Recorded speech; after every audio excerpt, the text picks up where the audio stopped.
avons marché dans la justice. Dans ta sainteté, parce que tu étais gentil, tu étais bon, tu ne manques pas l'église. Dieu regarde, il dit, oh, celui-là vraiment il va aller au ciel. Non.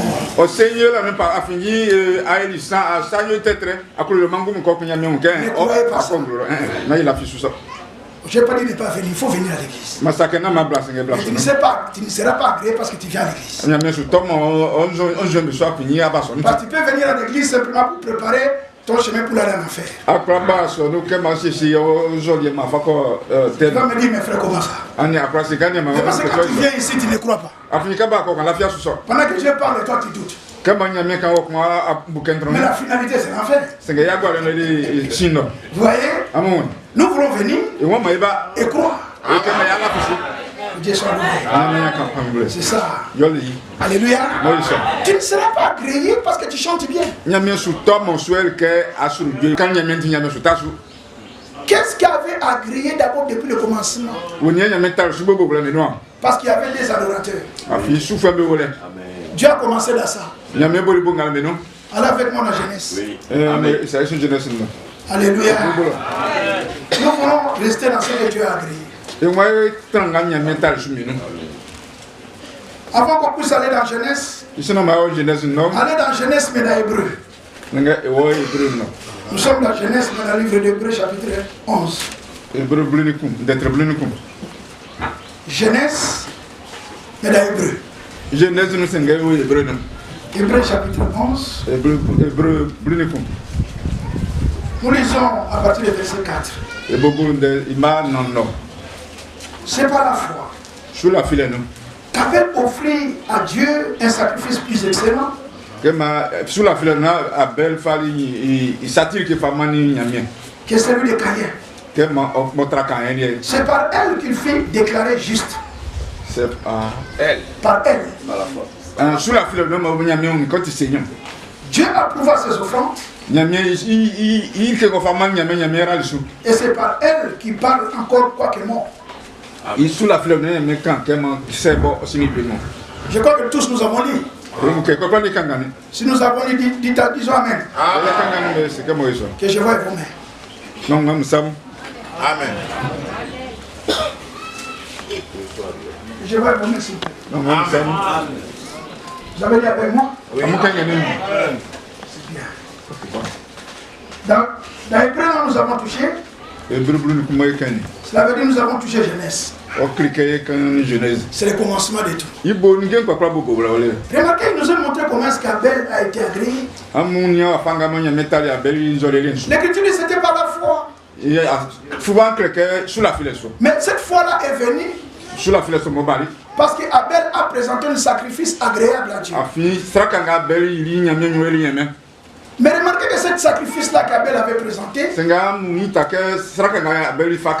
c'était pas selon ses pensées. Parce que l'écriture dit la foi. Quand l'écriture parle de la foi, il a dit à Romain que la foi vient de ce qu'on entend. Et ce qu'on entend de la parole de Christ. Remarquez que Christ a parlé depuis Genèse. Alléluia. Quand Adam avait fauté, Adam s'est éloigné de Dieu. Et c'est Dieu qui a cherché Adam. Et ce n'est pas Adam qui a cherché Dieu. Et quand Dieu l'a cherché, Dieu l'a trouvé. Et quand Dieu a trouvé Adam, alors que Adam était nu, parce qu'il était nu, lui-même il a eu la pensée de couvrir sa nudité par l'effet de figuier. Et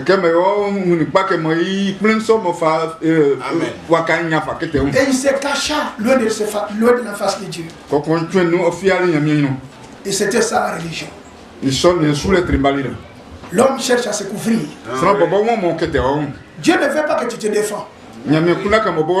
C'est lui-même qui est ton défenseur. Viens tel que tu es. Il ne t'abandonne jamais. Alléluia. Alors bien aimés frères et sœurs, parce qu'il était nu, lui-même il a eu la pensée de couvrir sa nudité. Et il se cacha. Et Dieu le chercha. Adam, où es-tu? Où es-tu, Adam? Je me suis caché. Mais pourquoi tu es caché? Parce que je suis né. Mais qui t'a appris ça? D'où vient cet enseignement? Non, parce que la femme que tu aimes, oh Adam. On est toujours prêt à accuser l'autre. On est d'accepter notre responsabilité. C'est ça la nature de l'homme. Quand tu viens devant Dieu, ne cherchez pas à te justifier. Viens dire simplement, Seigneur, je suis là devant toi. Tu me connais plus que toi-même. Je suis à ta disposition. Pardonne-moi. Tu pardonneras. Que Dieu soit loué. Amen. Il a cherché à se justifier. Et Dieu savait. Maintenant Dieu descend. Adam était là. Avec ses feuilles de figuier. Avec Ève. Mais remarquez ce que Dieu a fait. Là, si nous allons dans Genèse, tu vois, il y a des dispensations là aussi.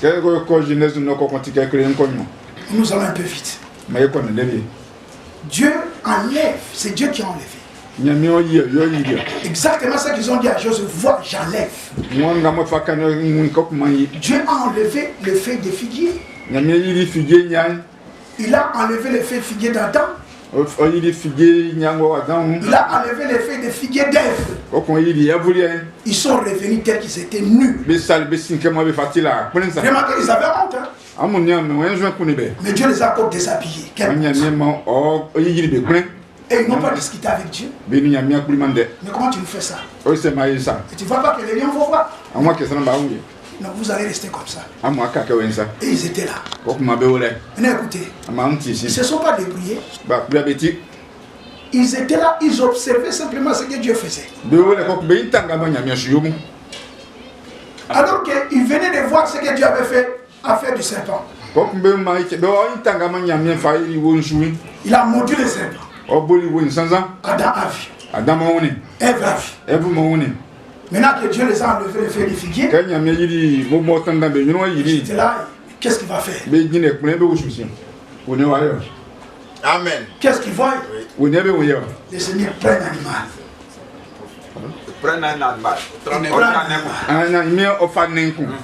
Et nous croyons par révélation. Et l'animal qu'il avait pris, c'était la nuit. Il prend l'animal. Et il tue. Ce jour-là, c'était pour la première fois. Adam assistait dans cela. Dieu a tiré. Il prend le pot. Il vêtit Adam. Avec le sang. Car quand on tire l'animal, il faut que le sang coule. Le sang a coulé. Et Paul prend ça. Il dit sans l'effusion du sang, il n'y a pas de pardon des péchés. Voilà que le sang a coulé. Dieu a pris le pot. Il a revêti Adam. Il prend le pot. Il a revêti Ève. Alors maintenant, les châtiments. Le châtiment qui devait tomber sur eux est tombé sur le sacrifice. Alors Dieu leur dit, maintenant mettez-vous à part le chemin de l'arbre de vie. Il met le déchirubin.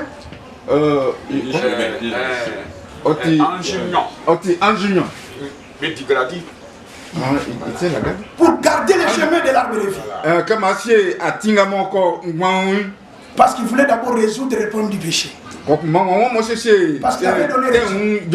Il dit parce que je ne veux pas que vous viviez éternellement dans cette condition. Je vais d'abord régler le problème du péché. Alléluia. Alors regarde comment ça a commencé. Et Dieu Allah a continué avec ses sacrifices. Et Dieu dit à Adam, voilà comment est-ce que je vais te rencontrer. Toujours sous les sacrifices. Adam, quand il a pris ça, Voilà qu'il a eu des enfants chez nous. Il a eu son fils Abel, selon son image. Et le diable avait injecté Caïn. C'était les deux croyants dans l'église d'Adam.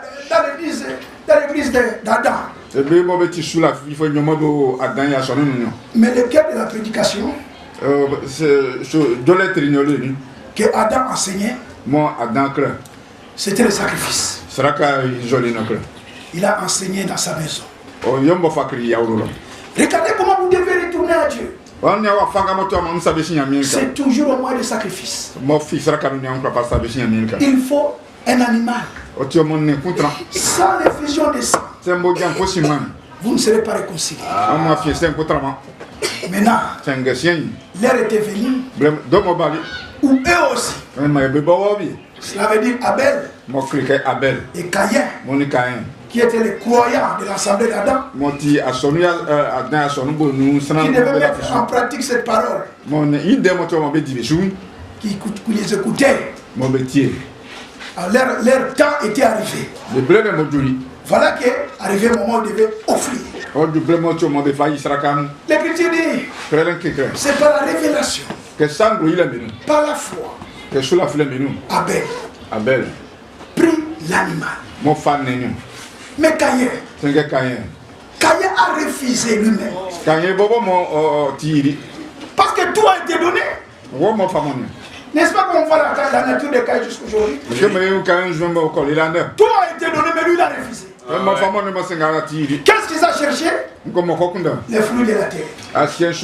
Or la terre a été déjà maudite. Et il présente à Dieu la malédiction. Et il veut que Dieu agrée la malédiction. Dieu, quand il a maudit, c'est maudit pour l'éternité. Alléluia. Voilà pourquoi il a agréé l'offrande d'Abel. Parce que c'était le sang. Maintenant, si nous courons l'écriture, nous verrons que toute l'écriture était basée que sur les sacrifices. Depuis Genèse, tu entends les prophètes, il y avait que le sacrifice. Mais ces sacrifices-là, ça annonçait la vérité. C'était qu'une ombre. C'était qu'une ombre. Alléluia. Et notre bien-aimé frère Thierry a touché cela. Moïse, il a annoncé que l'ombre, il a rendu témoignage. Dieu a dit à Moïse, cette nuit, ça sera particulier. Tu diras à tous les peuples, dans chaque maison, qui prennent l'agneau et qui prend le sang de l'agneau, qui puisse l'appliquer dans les létaux.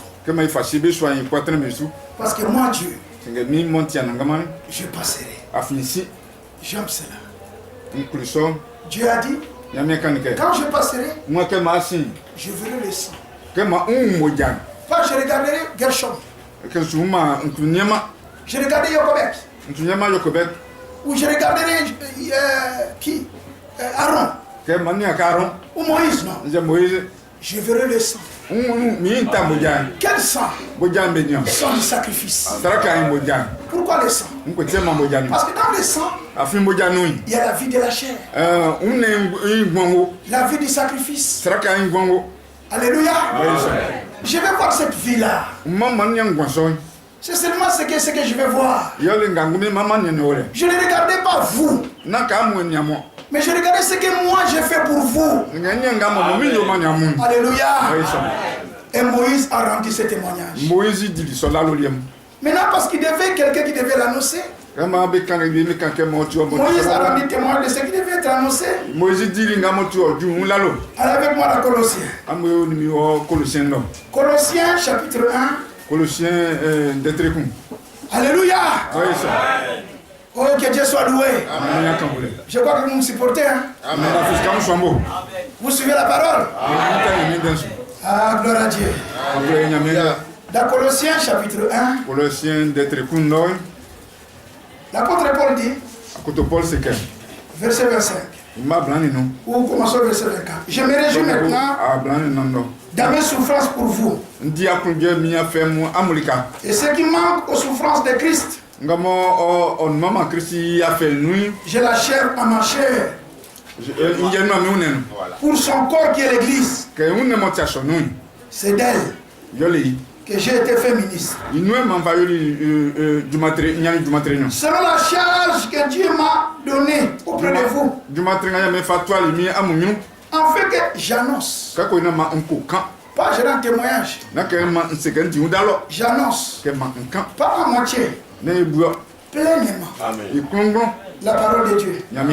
Le mystère.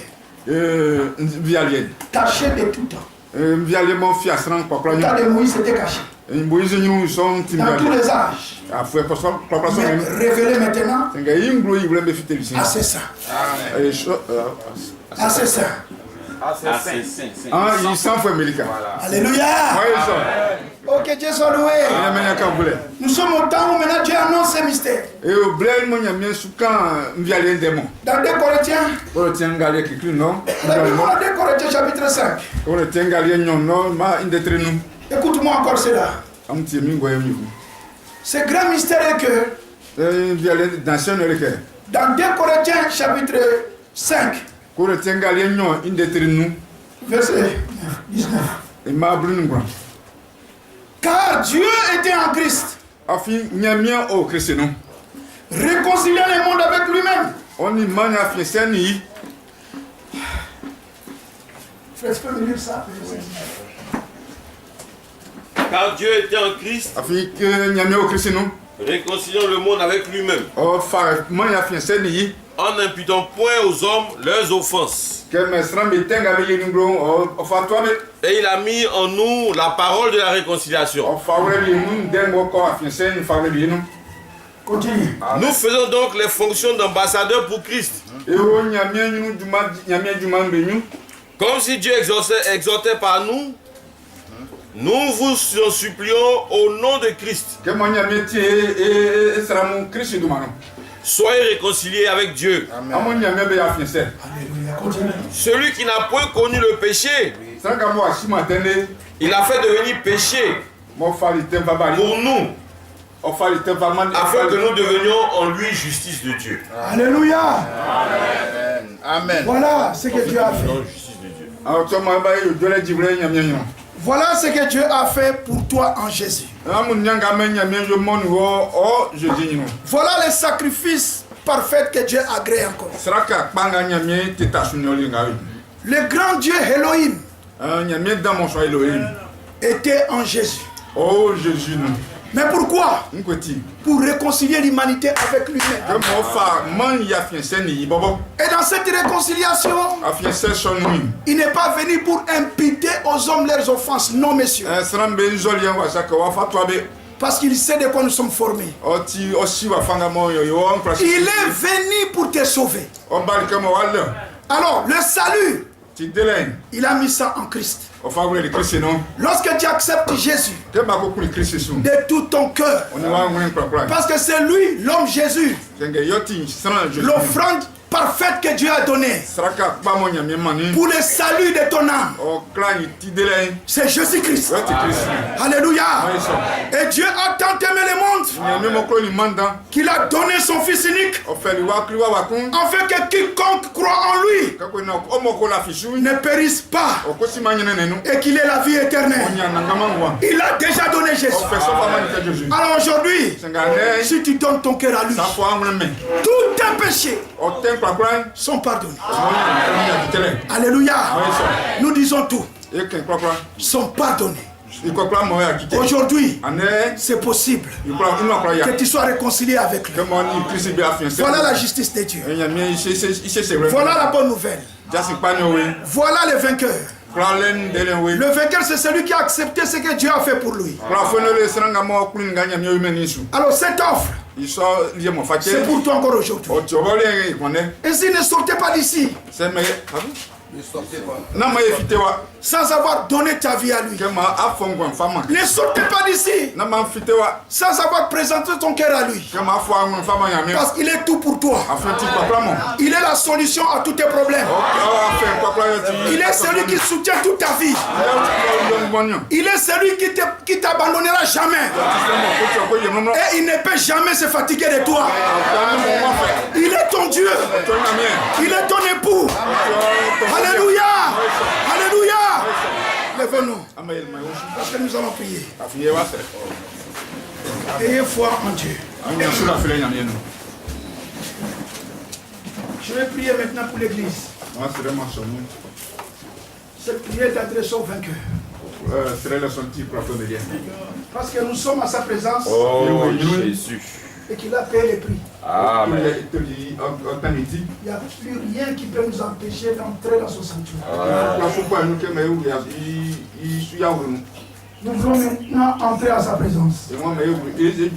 Avec tous nos fardeaux. Pendant que nous sommes debout, nos têtes sont inclinées, nos yeux fermés. C'est lui qui veut qu'on puisse prier ensemble. Lève ta main avec foi. Ayez foi en Dieu, n'écoutez pas. Alors que tes mains sont levées vers le ciel, Dieu voit ton cœur. C'est pour toi que Dieu était devenu homme. C'est pour toi qu'il a versé son sang. Il t'a racheté à un grand prix. Et tu as du prix à ses yeux. S'il n'a pas refusé de donner Jésus pour toi, qu'est-ce qui peut te refuser? Serait-ce la bonne santé? Non. Serait-ce le problème de la vie? Non. Nous avons tout pleinement en lui. Pendant que ces mains sont levées, ma soeur, mon frère, alors que je vais prononcer cette prière, n'écoutez plus. En sortant de ces lieux, croyez de tout ton cœur que Dieu a résolu tous tes problèmes. Si tu es malade, croyez qu'en sortant d'ici, tu sors guéri. Si tu as des problèmes de la vie, soyez certain qu'en sortant d'ici, tu sors avec la solution. Si tu n'as pas la paix, soyez certain qu'en sortant d'ici, tu sortiras avec la paix. Il est tout en tout. Maintenant, je vais prier. Bien-aimé Père Céleste, Je suis. merci pour la parole qu'on vient d'écouter. Amen. Voilà que tous nous avons levé nos mains. Oui. Parce que nous avons réalisé ces grandes choses que tu as opérées pour nous. Et qu'à cet instant même, Seigneur, tu nous regardes qu'au travers de ton sang précieux. Oui. Et tu considères ce que toi-même tu as accompli pour nous, Père. Oui. Voilà pourquoi nous avons trouvé la force de nous approcher de toi. Ce n'est pas par notre mérite, parce que toi tu as acquis pour nous. Voilà pourquoi je viens avec tout cet ensemble, Père. Nous m'élever vers toi. Toi qui sondes le cœur. Ce n'est pas sans revue chacun maintenant. Visite chaque cœur. Vois chaque requête. Oh Dieu du ciel. Souviens-toi de ta parole. Selon qu'il est écrit dans Jean 14. Le verset 13. Et tout ce que vous demanderez à mon nom, je le ferai. Oh Dieu du ciel, confirme cette parole maintenant. Dans le bon nom de notre Seigneur Jésus-Christ. Oh Dieu Tout-Puissant, exauce tous ces mains levées.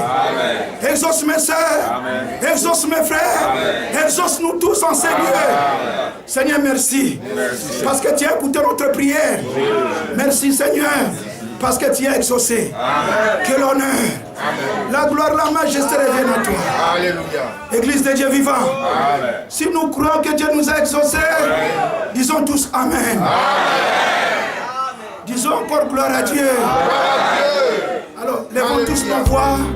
Remercions tous les seigneurs pour tout ce qu'il vient de faire maintenant. Exprimons notre reconnaissance. Remercions-les, levons nos voix. Alléluia.